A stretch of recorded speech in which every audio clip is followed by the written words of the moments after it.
मी रेखा गंगम्मा आज आपल्याला कैरीचं लसण अद्रक खोबऱ्याचं लोणचं सोप्या पद्धतीत सांगते आहे। आता पावसाचे दिवस चालू झाले, थोडासा पाऊस पडतो आहे, तर कैरी चांगली येते मार्केटला।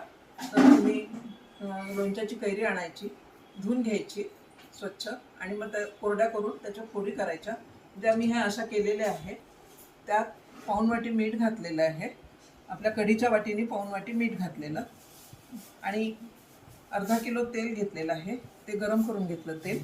याच्यासाठी साहित्य लागेल 1 पाव लसूण निवडून घेतलेला, 1 पाव खोबरं पण असं जाडसर मिक्सरमधून काढलेलं आणि अर्धा पाव अद्रक, ते छान सोलून त्याचे साल काढून बारीक तुकडे केले आणि ते मिक्सरमधून चोपडं वाटून घेणार आहे मी आता। आणि 1 वाटी तिखट, कारण अद्रक आणि लसूण थोडंसं तिखट असतं, त्याच्यामुळे आपल्याला याच्यात थोडंसं तिखट कमी घालायला लागतं। आणि 1 टीस्पून हळद। मी तेल गरम करून घेतलेलं आहे, तेल जरा कोमट झालेलं आहे। आता मी याच्यामध्ये ह्या सगळ्या वस्तू घालते। आता मी हे असं छान लसूण असं जाडसर काढलेलं आहे, अद्रक अगदी बारीक केलेलं आहे, हे याच्यामध्ये मी घालणार आहे आता।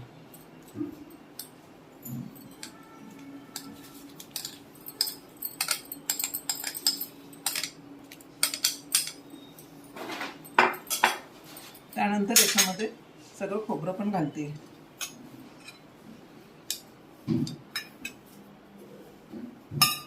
खोबरं पण असं थोडंसं जरा जाडसर करायचं। तिखट घालते, हळद घालते, तर हे छान मिक्स करून घ्यायचं। आणि हे अगदी गार झालं की मग कैरीच्या फोडींमध्ये घालायचं।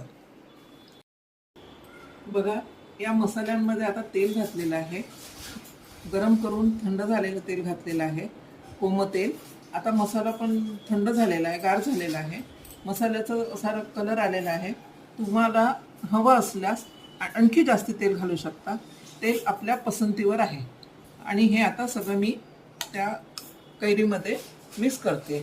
कैरीमध्ये आधीच मीठ घातलेलं आहे, त्यामुळे ते मसाल्यामध्ये मीठ घातलेलं नाही आहे।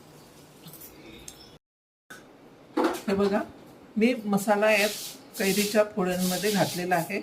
हे कसं बघा सुंदर दिसतंय असं, आणि थोड्या वेळाने आणखी तेलाचा तवंग बरं येतोय, त्याच्यानंतर ते आणखी चमचमीत आणि छान दिसतं।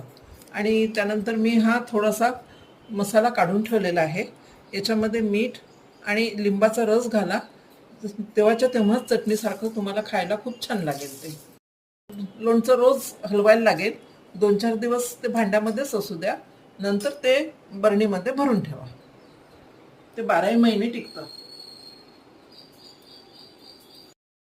हे अगदी सोप्या पद्धतीचं लोणचं आहे, तुम्ही अगदी ट्राय करा, खूपच चवीला खूपच टेस्टी लागतं ते।